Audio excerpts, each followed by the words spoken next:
All right, can y'all hear me? All right. All right, well, I guess we'll go ahead and get started. And I don't know if it's a good thing or a bad thing, but this is the last lesson in Daniel.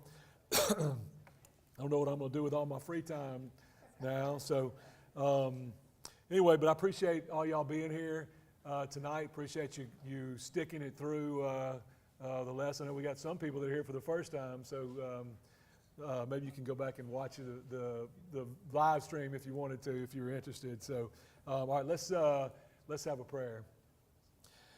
Father, I just want to thank you so much for allowing us to be here tonight, and we just want to come before you and acknowledging you as the great and awesome and powerful God. We want to acknowledge you as the creator of all things.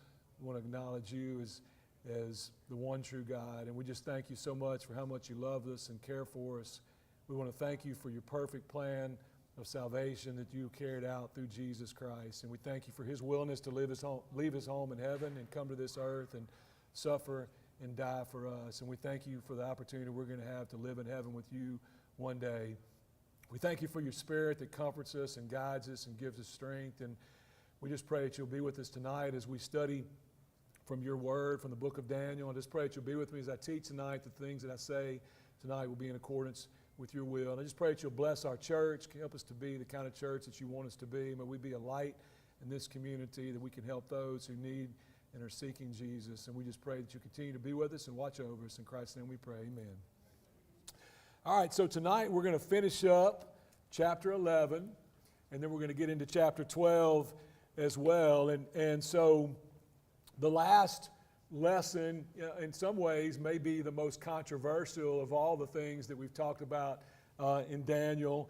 And of course, we're no strangers to controversy when it comes to the book of Daniel. There's so many different viewpoints, and we looked at that in chapter 2 with all the different ways that the statue could be interpreted. And in chapter 7, even chapter 9, we talked about the 70 weeks and how there were so many different viewpoints in regard to that. So tonight we're going to kind of get into a little bit more of that. As I told you last week in chapter 11, those first 35 verses of chapter 11, there's pretty much universal agreement about what those things or what those different kings and kings of the north and the south meant. But when we get to verse 36 and on through chapter 12, there's a lot of different viewpoints. And you'll see kind of a theme that in terms of what we talked about before, in that you remember when we were back in chapter 7 and chapter 2, we talked about those different viewpoints, the Greek view and the Roman view and the futurist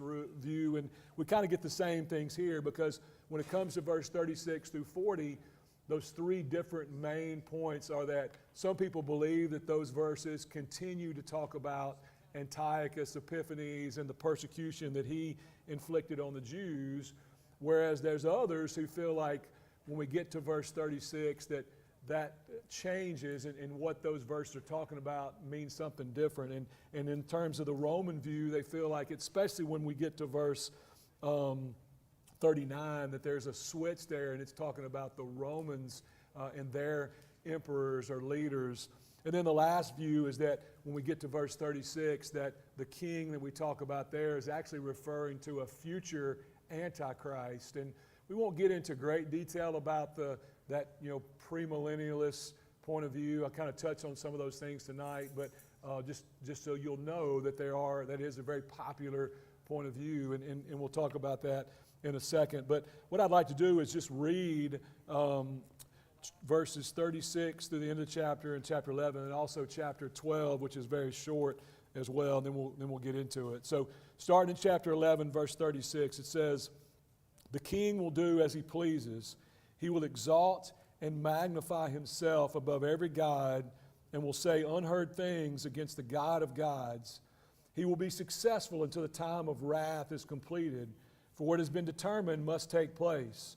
He will show no regard for the gods of his ancestors or for the one desired by women, nor will he regard any god, but will exalt himself above them all. Instead of them, he will honor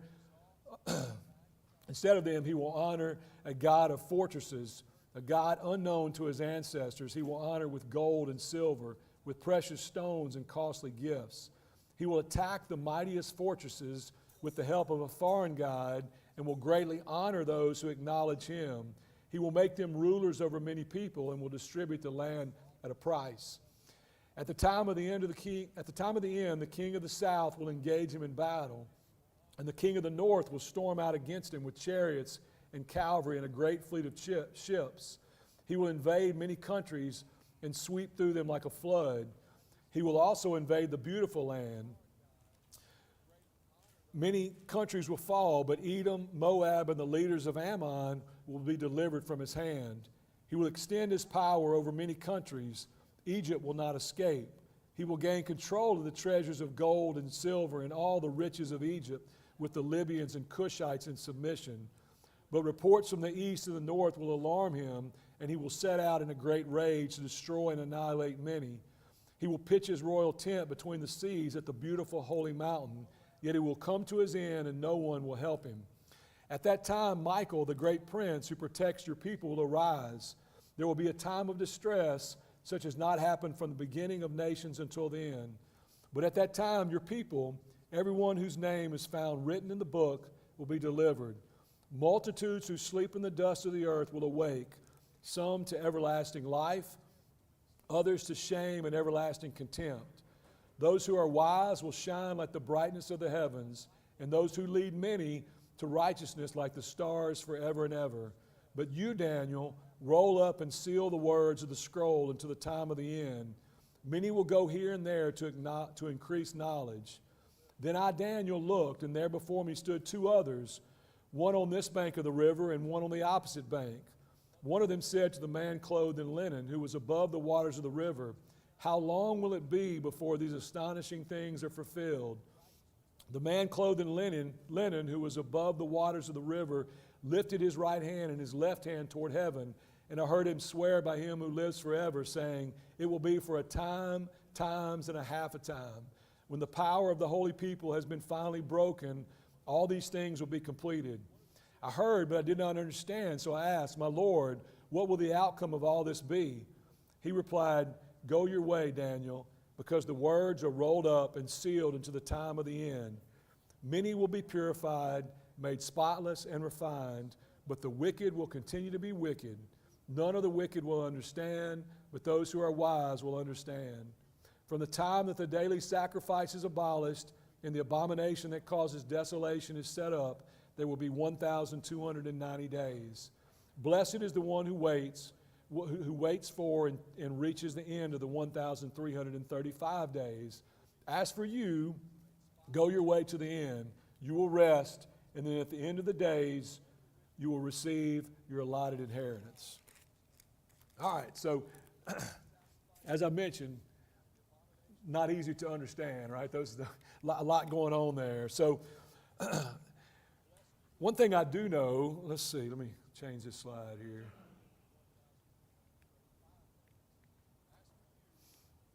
So one thing we see in these final verses here, in verse of what we just read, is there's a lot of references about the end. Verse 13 in chapter 12 said, "Go your way to the end." Verse 9 said, "Sealed until the time of the end." Verse 4 says, "Until the time of the end." 11:45 said, "He will come to his end." 11:40 says, "At the time of the end." And then verse 36 in chapter 11 said it a little bit differently. It says, "Until the time of wrath is completed."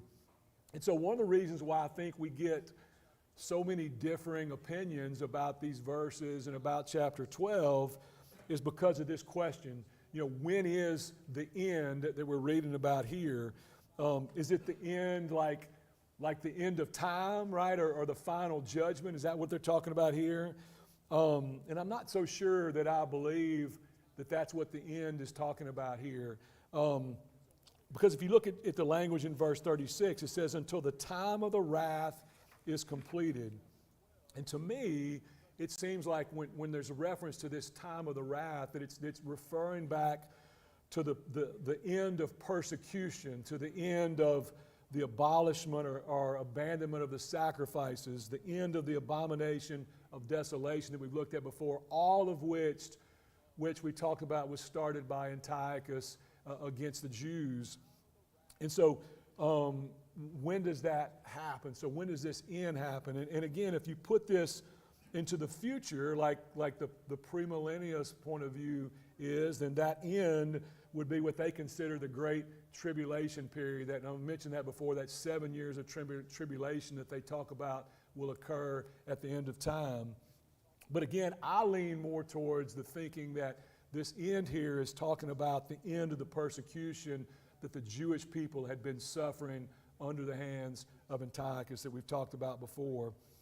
And so I'm not going to go into a lot of detail about verses 36 through 45 like I did on those first 35 verses last week, because it's a lot, and also because I want to spend a little bit more time in chapter 12 before we finish up. But let's just kind of look at sort of a general overview of verses 36 through 39. So when you look at those verses, what do you notice here about the king that he's talking about? The king who does what he pleases. Well, I think one of the first things is that this king seems to think that he's a god, right? He exalts himself and he magnifies himself above other gods. We saw that in verse 37. And this certainly could be, a future Antichrist, that some might point out it could be. But it also could very easily, and I believe likely, refer to Antiochus. So this passage here doesn't mean that Antiochus would no longer worship any other gods, because we know that he did worship other gods, especially Zeus. But instead it means that he claimed this divine honor for himself. We know that in fact that he actually had the title Manifest God, or God Manifest, put on coins along with this radiant crown over his head. And I kind of put that picture of one of the coins of Antiochus that he had from back then. We know from the book of 2nd Maccabees, which I mentioned last week, was a really good historical account of what went on during that time period. And 2nd Maccabees said this about Antiochus. He says, Antiochus described himself as thinking in his arrogance that he could sail on the sea and sailed on the land and walk on the sea. And that the king thought he could command the waves of the sea and weigh the high mountains in a balance and touch the stars of the heaven. And we also know that he really displayed the most animosity against the God of the Jews. And of course we know that because of the persecution that he inflicted on them. We also see in verse 39 here that he played favorites. What's it say there? It says that we'll greatly honor those who acknowledge him. He will make them rulers over many people. And we know that some of the Jews actually went along with Antiochus, and Antiochus actually exalted those Jewish people that did this. We saw this last week when I talked about how he basically sold the high priesthood to the highest bidder. Remember, he gave the priesthood to Jason first, and then he ultimately gave it to Menelaus because Menelaus gave him more money, even though Menelaus was a Benjaminite and shouldn't even have been a high priest because he wasn't from the tribe of Levi. Verse 32 also insinuated this that we looked at last week when it said, with flattery he will corrupt those who have violated the covenant, talking about those Jewish people who went along with Antiochus.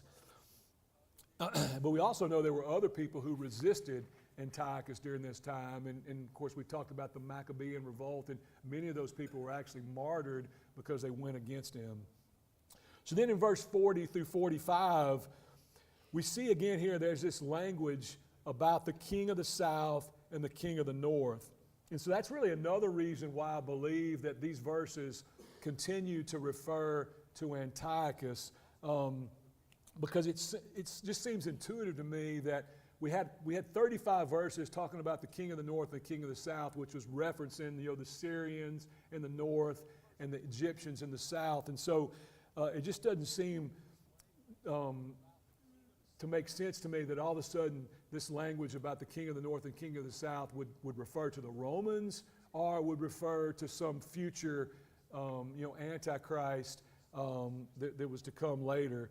And we also see in verse 41 that this verses continue to focus on the king of the north and how he will invade the beautiful land, which we talked about last week was Israel and Palestine. Verse 43 said he would control Egypt. And so that's one of the reasons why people say that this doesn't refer to Antiochus anymore, because if you look at it in a,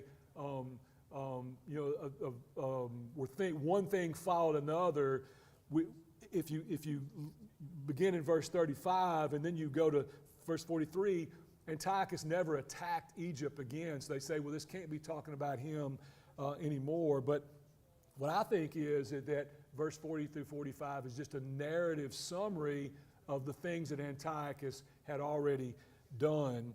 And so then we see ultimately in verse 45 that he will come to his end. So whoever this person is, whether it's Antiochus or some Roman ruler or a future Antichrist, I think the most important thing is that they're not going to win, right? They're going to come to their end eventually, because God's going to put them down. So that brings us to chapter 12. And so really the chapter 12 is just a conclusion of this vision that started in chapter 10 that the angel was given to Daniel. And really this message continues without a break through verse 4. Verse 1 in chapter 12 says, "At that time Michael, the great prince who protects your people Israel, will arise, and there will be a time of distress such as not happened from the beginning of the nations until now." And so again, this statement, this time of distress, is interpreted in several different ways. And again, just like the theme that we've seen before, those three different ways are, this is referring to Antiochus and what he did to the Jews, or it's referring to the destruction of the temple in AD 70, or again, the last thing would be that it's talking about the destruction of the world at the end and the battle of Armageddon, and then ultimately when Christ returns. Again, that's the premillennialist view that's become very popular today. I actually think it's possible that verse 1 could have multiple applications, because God often used prophecy in the Old Testament to mean more than one thing. In other words, that it could be a dual prophecy that referred to something in the present and then something that might happen in the future. And so I believe that because this verse, though, has specific language, so at the very beginning of verse 1 it says, "Now at that time," again, I think because of that it's a reference back to what happened in chapter 11. Edward Myers says this, he says, "There's no logical reason to assume that Daniel would jump ahead thousands of years in prophetic history." So again, I believe that this points back to the events that happened in chapter 11, which again prophesy about the persecution of God's people by Antiochus Epiphanes. So what about this language here that says, "There will be a time of distress such as not happened from the beginning of the nations until then"? So that sounds like it's going to be pretty bad, right? Like it's going to be as bad as it's ever been. And so again, the premillennialists or futurists take or interpret this as referring again to the Antichrist, and they apply it to the great battle of Armageddon that they say is going to happen at the end of time. And we talked about that in our Revelation story where they took that out of Revelation, which I think is not the right way to interpret it. But again, it's become a very popular way to interpret this. And it does make sense that it sounds like end times language, right? When you hear it's going to be as bad as it's ever been, I mean, that sounds like a final battle at the end of the world.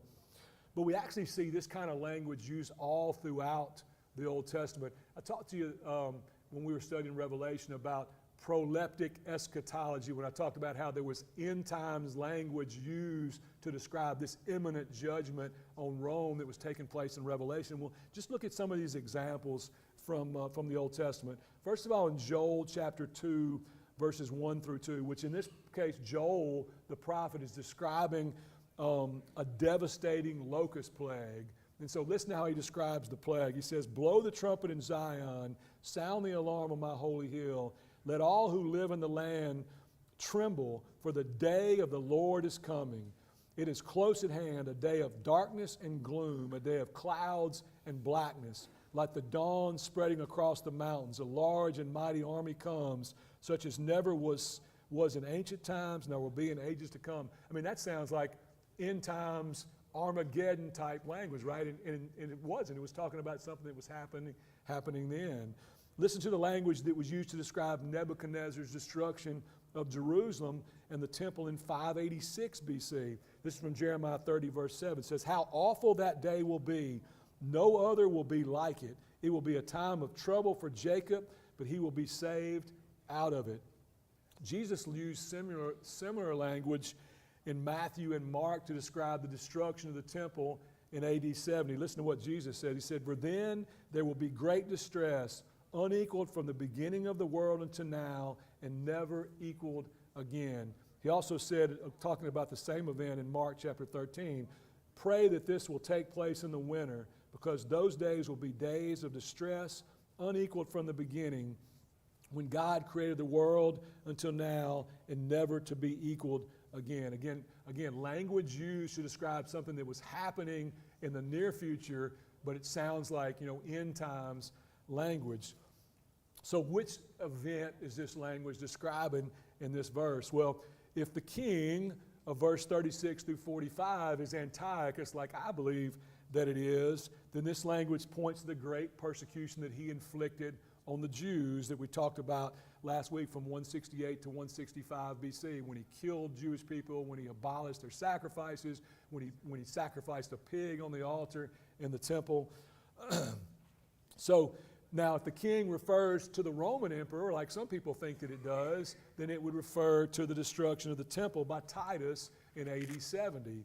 And then again, if it refers to the Antichrist, as some think it does, then it refers to this great battle that takes place at the end of time before Jesus returns. Verse 1 goes on to say that although the Jews are going to face persecution, those whose names are written in the book will be delivered. We've actually seen this language about God's book before. In Exodus 32:33, it says, "Whoever has sinned against me, I will blot out of my book." Psalm 69:28 says, "May they be blotted out of the book of life and not listed among the righteous." There was actually 4 other passages when we looked at Revelation last year that talked about the book of life. So this language just seems to indicate that God keeps a list of those who are his book of life. So then verse 2 says that multitudes who sleep in the dust of the earth, and others to shame and everlasting contempt. So when you hear that language in verse 2, that certainly sounds a lot like resurrection language, correct? So it sounds like describing the resurrection. And again, the futurists or premillennialists use this resurrection language to bolster their theory about the future Antichrist, because they say this is talking about things that are going to take place right before the resurrection. And so I'd agree that it does sound like the final resurrection at the end. But again, I think that would be a big leap to go from what I believe is talking about Antiochus in chapter 11 to the resurrection at the end. So I think it's possible that this resurrection language should be interpreted symbolically. And again, we talked about how this is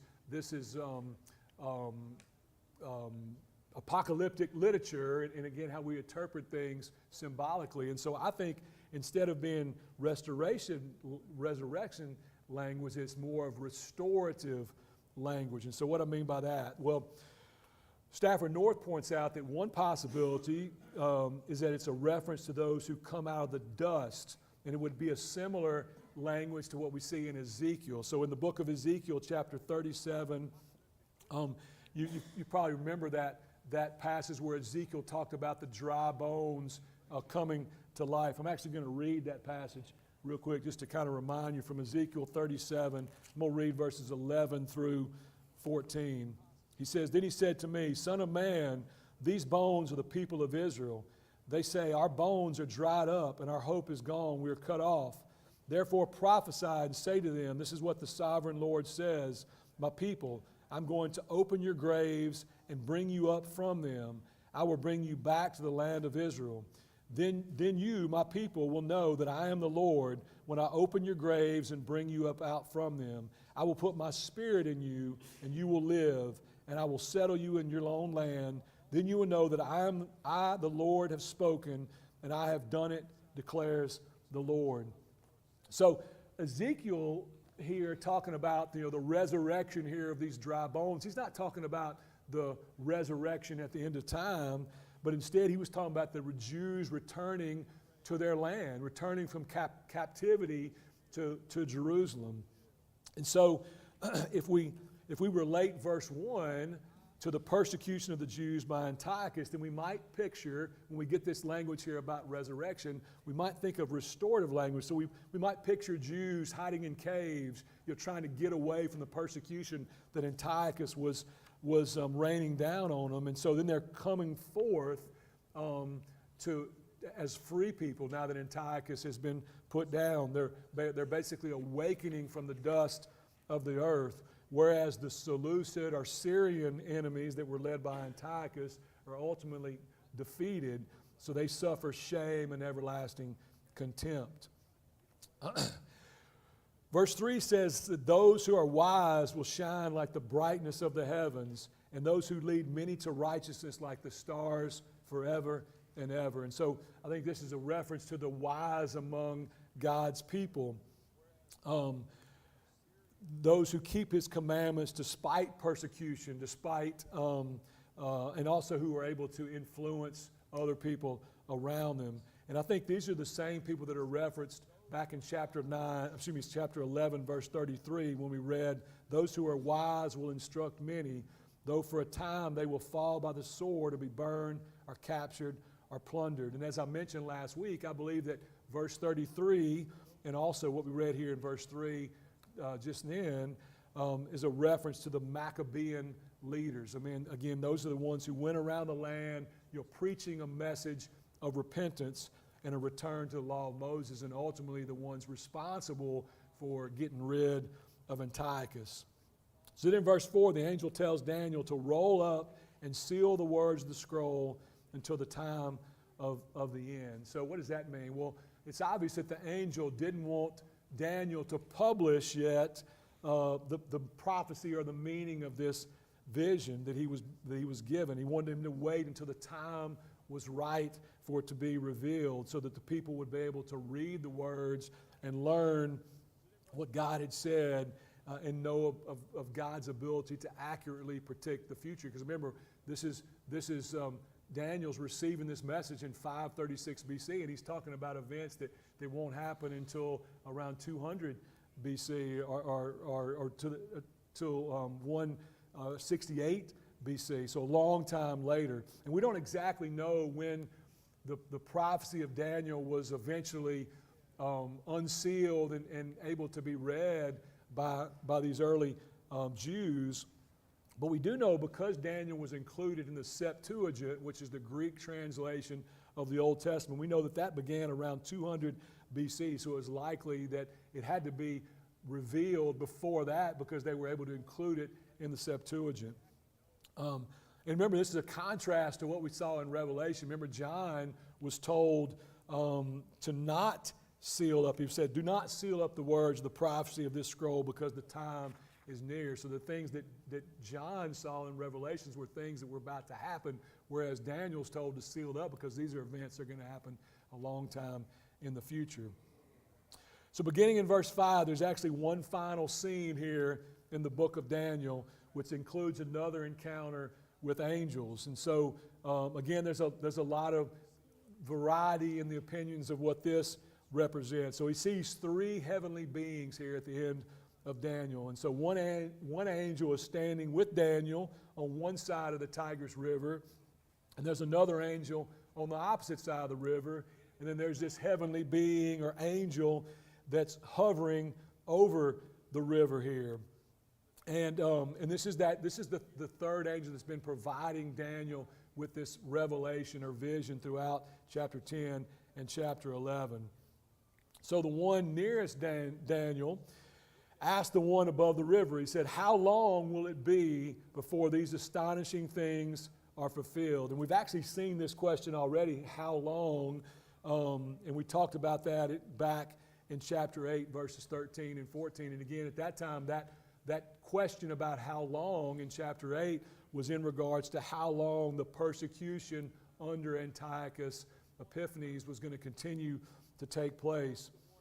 And I think that it's very possible that the question here in verse 6 is a question about the exact same thing. How long will this persecution under Antiochus take place? And so to this question, the one over the river or above the river holds up his hands, and in verse 7, he swears by him who lives forever, saying, it will be for a time, times, and a half a time, when the power of the holy people has finally been broken. All these things will be completed. So the first part of the answer here to that question of how long is that it's going to be a time, times, and a half a time. And so we've discussed this before in Revelation. We discussed it earlier in Daniel that this is just another way of saying 3.5 years or 1,260 days if you take it literally, or again, taken symbolically, which is probably, I think, how we should take it. It's just designating an unspecified period of time of extreme persecution and suffering, but a time that's going to have an end to it. And then the second part of the answer to how long is, he says here, when the power of the holy people has been finally broken, all these things will be completed.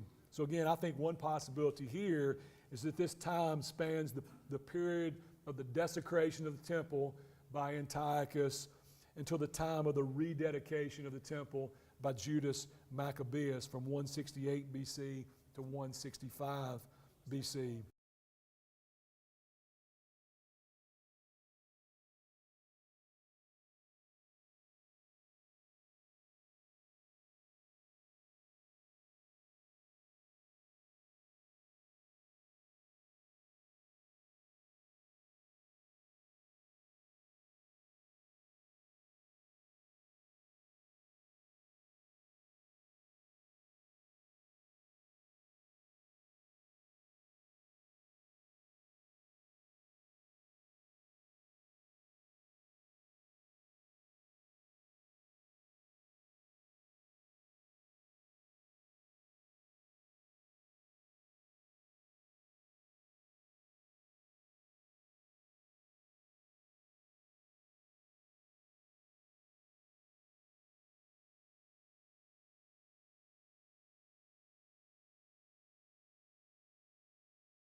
persecution.